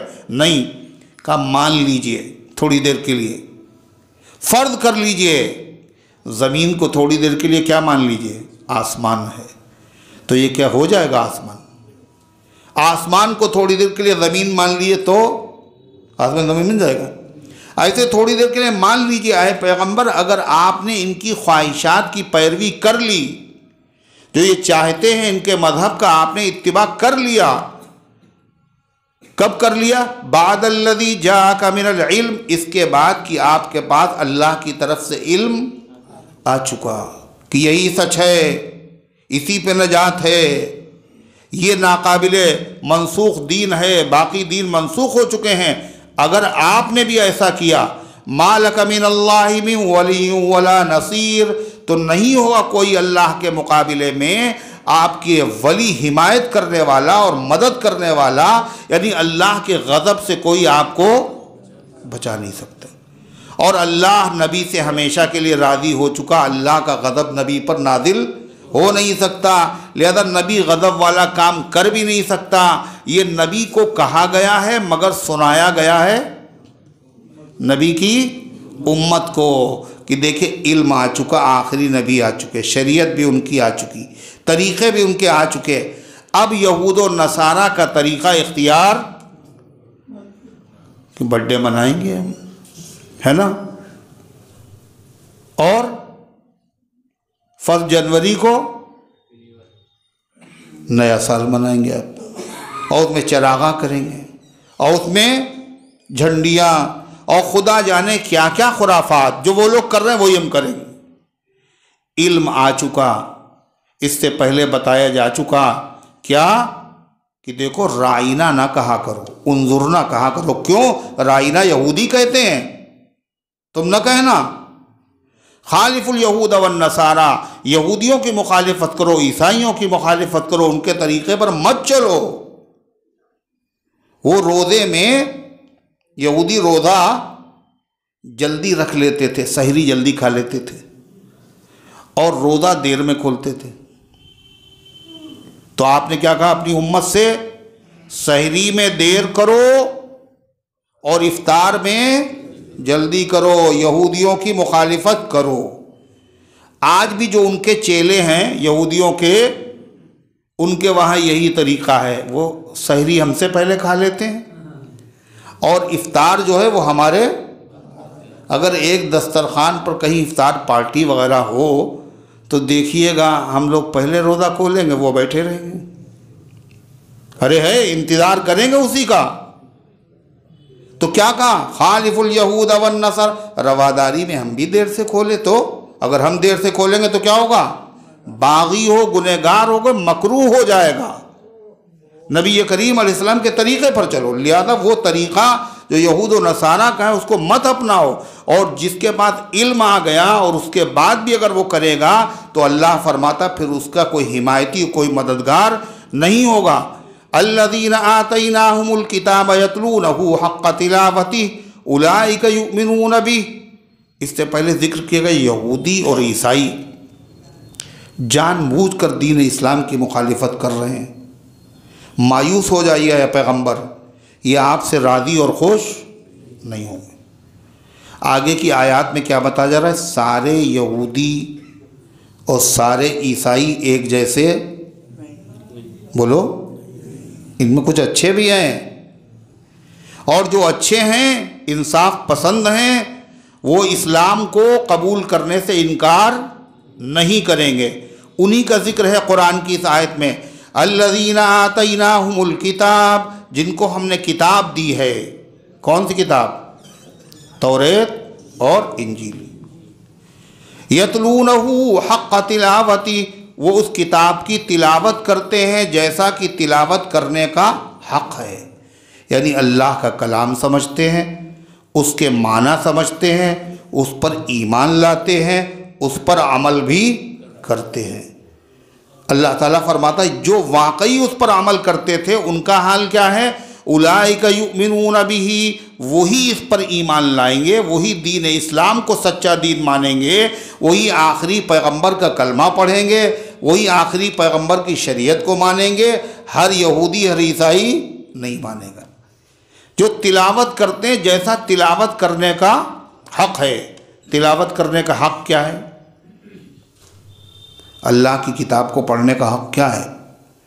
दुनिया की कोई किताब जैसे आपका जी चाहे आप पढ़ सकते हैं, अल्लाह की किताब के पढ़ने में आप आज़ाद नहीं हैं। तिलवन के माने हैं पीछे पीछे चलना। जैसे जिब्रील ने नबी को पढ़ के सुनाया और जैसे नबी ने सहाबा को पढ़ाया, इसी तरीक़े से अगर आप कुरान को पढ़ेंगे तो कुरान की तिलावत का हक़ अदा करने वाले हैं। यानी जो हर्फ कहाँ से निकलता है वहीं से निकालिए। तजवीद जहाँ पे ठहरना चाहिए वहाँ पे ठहरिए। जिसको मिला के पढ़ना उसको मिला के पढ़िए, जिसको जुदा करके पढ़ना उसको जुदा करके पढ़िए। ये तिलावत का हक़ है। और तिलावत का हक़ क्या है, जो उसमें हलाल है उसको हलाल जानिए, जो हराम है उसको हराम मानिए। ज़बान से उसकी तिलावत कीजिए, दिल से उसकी सच्चाई पर यकीन रखिए और हाथ पैरों से उसके बताए हुए हुक्मों पर अमल कीजिए और उसके अंदर तदब्बुर कीजिए, गौर व फिक्र कीजिए। यह है हक़ तिलावत। जो लोग हक़ तिलावत अदा करते हैं तौरेत का, इंजील का, वाकई तो उसमें क्या लिखा हुआ है, अल्लाह के आखिरी नबी मोहम्मद सल्लल्लाहु अलैहि वसल्लम हैं, उन पर सच्चा कलाम कुरान नाजिल होगा। तो उन्होंने जब उस तौरेत को पढ़ा, तौरेत सच्ची है, जिस नबी का जिक्र है वो नबी भी सच्चे हैं, वो दीन भी सच्चा है। जैसे ही अल्लाह के नबी सल्लल्लाहु अलैहि वसल्लम तशरीफ़ लाए, उन्होंने बग़ैर किसी ताख़ीर के आपका कलमा पढ़ लिया। उन्हीं उलमा में से एक बड़े आलिम हैं, उनका नाम आपको याद होगा, बार बार आपने सुना, क्या नाम था उनका। अब ये देखिए हैं, सुभान अल्लाह सुभान अल्लाह, हज़रते अब्दुल्ला इब्ने सलाम। सलमान फ़ारसी भी और हज़रत वर्क़ा भी और काबे अहबार भी, ये सब वो लोग हैं जिन्होंने आसमानी किताबों को पढ़ा और पढ़ने के बाद बाकायदा आप पर ईमान लाए। हज़रत वर्क़ा का मामला तो ये था कि नबी करीम सल्लल्लाहु अलैहि वसल्लम ने नबूवत का ऐलान, बोलो, नहीं किया था और हज़रत वर्क़ा का इंतकाल पहले ही हो गया, मगर वही नादिल हो चुकी थी। हुजूर पाक सल्लल्लाहु अलैहि वसल्लम ने हज़रत वर्क़ा को बताया था, फ़रिश्ता आया, उसने इस तरह दबाया और इस तरह अल्लाह का कलाम नादिल हुआ। तो हज़रत वर्क़ा ने कहा था, मुबारक हो, ये वही फ़रिश्ता है जो मूसा अलैहिस्सलाम के पास आता था, अल्लाह ने आपको सच्चा नबी बनाया है और वो वक्त आने वाला है जब आपकी कौम आपको मक्के से निकाल के बाहर कर देगी, और अगर मैं उस वक्त रहा तो मैं आपकी भरपूर मदद करूँगा। यानी वो ईमान ला चुके थे, आपने नबूवत का ऐलान नहीं किया था, दावत नहीं दी थी, फिर भी आपने फरमाया मैंने वर्क़ा को ख्वाब में देखा है, वो सब्ज़ रंग के लिबास में हैं। आपने फरमाया इसका मतलब ये है ईमान पर उनकी मौत हुई है और वो जन्नत में अल्लाह ताला ने उनको जगह अता फरमाई है। तो अब्दुल्ला सलाम कहते हैं फलम्मा राइतुहु, जैसे ही अल्लाह के नबी को मैंने देखा, फस्तबन्तु, मैं समझ गया, अन्ना वजहहु लैसा बिवजहिल कज़्ज़ाब, कि इनका चेहरा किसी झूठे का चेहरा नहीं हो सकता है, लिहाजा ईमान ले आए। अल्लाह ताला फरमाता वमन यकफुर बिही फउलाइका हुमुल खासिरून, और जो आदमी कुफ्र करेगा, इसके साथ इनकार करेगा, तो नुकसान इस्लाम का नहीं होगा, कुरान का नहीं होगा, नबी का नहीं होगा, यही लोग खसारे में मुब्तला हैं, घाटे में मुब्तला हैं, और ऐसे खसारे में हैं जो खसारा और घाटा इनका कभी पूरा नहीं होगा। या बनी इसराईल अज़्कुरू निअमती अल्लती अनअमतु अलैकुम, बनी इसराइल के ये हालात बयान किए गए तफसील से, और शुरू जहाँ किया गया था वहाँ भी यही आयत आई थी। अब यहाँ बनी इसराइल का तज़किरा ख़त्म हो रहा है, तो जो सबक पहले दिन बताया गया था वही फिर से सुनाया जा रहा है। लंबी तकरीर करने के बाद शुरू में जो आदमी ने बातें कही आखिर में बताया, तो खुलासा ये निकला। तो ऐसा करने से क्या होता है, वो लंबी तकरीर में जो बात कही गई है वो बात सबको याद नहीं रहती, याद होती। जैसे किसी ने कहा तकब्बुर बहुत बुरी आदत है, और फिर कहा देखो तकब्बुर में ये बुराई है और ये बुराई, और 50 बुराइयाँ उसने जिक्र की, और आखिर में उसने क्या कहा, तकब्बुर बहुत बुरी आदत है। तो वो शुरू में क्या कहा, जब बनी इसराइल का जिक्र शुरू हुआ, या बनी इसराइल, या आखिर में फिर वही बताया जा रहा है, क्या तुम्हें हमने इनाम भी दिया है, उस इनाम का तकाजा है सच्चे दीन को कबूल करो, और दूसरी चीज़ ये है कि देखो क़यामत का दिन भी आने वाला है, इसलिए खैरियत सुनिए। या बनी इसराइल अज़्कुरू निअमती अल्लती अनअमतु अलैकुम, ऐ बनी इसराइल याद करो मेरी उन नेमतों को जो मैंने तुम्हें अता फरमाई। क्या क्या नेमतें, तफसील से गुजर चुका। उनके लिए बादल का साहिबान बनाया, उनके लिए पहाड़ के पत्थर से पानी के चश्मे उबाले, आसमान से उनके लिए मन्नो सलवा नाजिल किया, तरह तरह की उनकी अल्लाह ताला ने कदरदानी की नेमतें, बाद नेमतें तो अल्लाह ने उनको ऐसी दी हैं जो किसी को भी बाद में नहीं दी। अल्लाह ताला फरमाता है ऐ बनी इसराइल याद करो मेरी उन नेमतों को जो मैंने तुम्हें अता की, वान्नी फज़्ज़लतुकुम अलल आलमीन, और मैंने तुम्हें फ़जीलत दी है तमाम दुनिया वालों पर।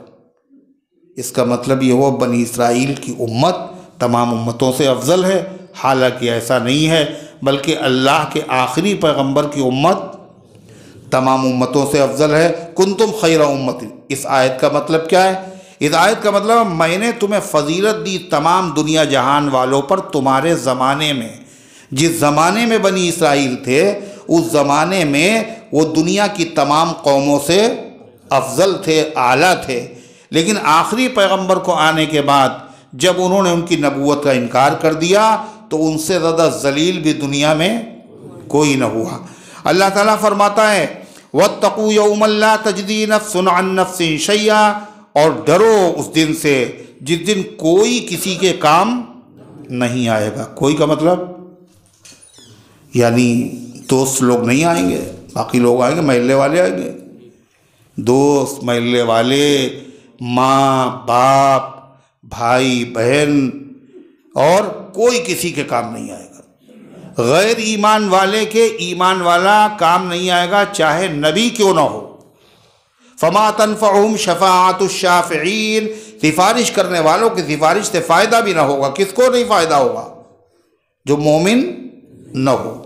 फरमाया वत्तक़ू यौमन ला तजदी नफ्सुन अन नफ्सिन शैआ, और डरो उस दिन से जिस दिन नहीं काम आएगा कोई किसी के, सगी माँ, सगा बाप, सगी औलाद देखेंगे मुसीबत में मुब्तला, मगर उसके बावजूद मदद नहीं कर सकते। वला युक़बलु मिनहा अदलुन, और उनसे कोई मुआवजा भी कबूल नहीं किया जाएगा।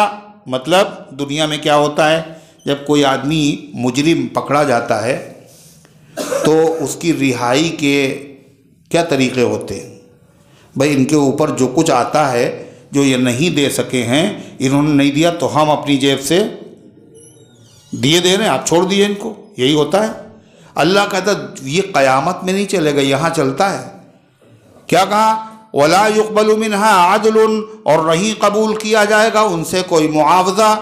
और दुनिया में क्या होता है, मुआवजा तो नहीं चल रहा है, लेकिन सोर्स बहुत बड़े आदमी को ले गए कि साहब आप सिफारिश कर दीजिए, तो सिफारिश से काम चल जाता है। अल्लाह फरमाता है वला तनफ़उहा शफ़ाअ, और उनको सिफारिश से भी कोई फ़ायदा नहीं होगा। लेकिन खूब अच्छी तरह समझ लीजिए, गैर ईमान वाले को सिफारिश से फ़ायदा नहीं होगा, ईमान वाले को सिफारिश से फ़ायदा होगा। औलाद की सिफारिश से माँ बाप के दर्जे बुलंद होंगे, और माँ बाप की सिफारिश से औलाद के दर्जे बुलंद होंगे। और कुरान करीम में ये मज़मून बाकायदा तफसील के साथ मौजूद है। वत्तबाना ज़ुर्रियतहुम, क्या कहा अल्लाह तबारक व तआला ने? अलहक़ना बिहिम ज़ुर्रियतहुम, हम उनके साथ उनकी औलाद को भी वही पहुँचा देंगे जहाँ माँ बाप जन्नत में होंगे। जन्नत में माँ बाप हैं, औलाद भी जन्नत में, दोनों मोमिन। मगर माँ बाप ने अमल बहुत आला दर्जे के किए थे तो उनको जन्नत भी बहुत आला दर्जे की मिली। औलाद ने अमल तो किए थे मगर उस दर्जे के अमल नहीं थे तो उनको कम दर्जे की जन्नत मिली। अब माँ बाप जन्नत में देखेंगे तो फरिश्तों से कहेंगे हमारी औलाद नहीं है यहाँ। यानी माँ बाप को दुनिया में तो फिक्र होती है औलाद की, जन्नत में जाने के बाद भी औलाद की फिक्र होगी। तो फरिश्ते कहेंगे वो भी जन्नत में हैं मगर यहाँ नहीं, वो नीचे हैं। तो वो क्या कहेंगे? ये अमल हमने अपने लिए थोड़ी ना किया था, हमने अपनी औलाद के लिए भी किया था। ये कैसे साहब, हम यहाँ हमारी औलाद दूर रहे। तो इसकी एक शक्ल ये भी हो सकती थी, अच्छा ठीक है ढेर औलाद से तुम्हें मिलना है, तुम ऊपर वाले दर्जे में, औलाद नीचे वाले दर्जे में है, चलो तुम भी नीचे वाले दर्जे में जाओ। ये भी तो हो सकता था, मगर अल्लाह ऐसा नहीं करेगा। बल्कि जिस आला दर्जे में माँ बाप हैं उनकी आंखें ठंडी हो जाएं, इसलिए अल्लाह तबारक व तआला उनकी सिफारिश से उनकी औलाद को जन्नत के उसी आला मकाम में मुंतकिल फरमा देगा। वला तनफ़उहा शफ़ाअ वला हुम युनसरून, और उनकी किसी तरीक़े से कोई मदद नहीं होगी। अल्लाह ताला इन गुजारिशात को कबूल फ़रमाए, अमल करने की तौफ़ीक़ अता फ़रमाए। अल्लाहुम्मा सल्लि अला सय्यिदिना व अला आलि सय्यिदिना कमा तुहिब्बु व तर्ज़ा अदद मा तुहिब्बु व तर्ज़ा। अल्लाहुम्मा अंतस्सलाम व मिनकस्सलाम। मुन्ना भाई की अहलिया की तबीयत ख़राब है और मंतशा की तबीयत ख़राब है और बहुत सारे अल्लाह ताला के बंदों और बंदियों की तबीयत ख़राब है। सब के लिए दुआ कीजिए, अल्लाह ताला सबको शिफ़ाए कामिला आजिला मुस्तमिर्रा दाइमा अता फ़रमाए। अल्लाह हम सब के गुनाहों और ख़ताओं को माफ़ फ़रमा, हम सब की हाज़िरी को अपनी रहमत से कबूल फ़रमा, ईमान कामिल अता फ़रमा, अमाल सालिहा की तौफ़ीक़ अता फ़रमा, इस दर्स कुरान को अपनी रहमत से कबूल फ़रमा। अल्लाह इसको हम सब की नजात और मग़फ़िरत का ज़रिया बना दे। अल्लाह जो आए हैं उनको अपनी रहमत से नवाज दे। अल्लाह अपने कलाम की मोहब्बत और अज़मत और अक़ीदत अल्लाह हर ईमान वाली के दिल में पैदा फ़रमा। अल्लाह कुरानी अहकामात जो हमें मालूम नहीं हैं उनको मालूम करने का शौक़ और जज्बा और तड़प हर ईमान वाली के दिल में पैदा फ़रमा। तेरे वो हुक्म, तेरे नबी के वो अहकामात और सुन्नतें जो हमें मालूम हो चुकी हैं अल्लाह उन पर अमल करने की हिम्मत अता फ़रमा। अल्लाह इस दर्स कुरान की बरकत से बीमारों को शिफ़ा अता फ़रमा, हाजतमंदों की हाजतों को पूरा फ़रमा, गलत मुक़द्दमात पे फंसे हुए लोगों को इज़्ज़त के साथ उजलत के साथ रिहाई अता फ़रमा दे। ऐ अल्लाह जो कारोबार के एतबार से टूटे हुए हैं उनके कारोबार में बरकत अता फरमा। ऐ अल्लाह जो सफ़र की हालत में है अल्लाह आफ़ियत के साथ उनको अपनी मंजिल मक़सूद तक पहुँचा दे। ऐ अल्लाह जहाँ कहीं तेरे बंदे परेशान गैब से उनकी मदद फरमा। ऐ अल्लाह हमारे मुल्क की, हमारे वतन की, हमारे शहर की फ़िरक़ा परस्तों की शरारत से हिफाजत फरमा। ऐ अल्लाह जिन्होंने दुआओं के लिए कहा है या उनका हम पर हक़ है ये वो उम्मीद रखते हैं मालिक, उन सब के नेक मकासद में कामयाबी नसीब फरमा। ऐ अल्लाह जो हमारे अकाबिर हैं, असातिज़ा हैं, बुज़ुर्गान दीन हैं, ऐ अल्लाह उन सब की उम्रों में बरकत अता फरमा और उनमें से जो बीमार हैं ऐ अल्लाह उन सब को शिफा अता फरमा। ऐ अल्लाह जो दुनिया से जा चुके उन सब की मग़फ़िरत फरमा। हम सबको इस्लाम पर ज़िंदा रख, ईमान पर मौत दे, ईमान वालों के साथ हश्र फरमा। आमीन या रब्बल आलमीन।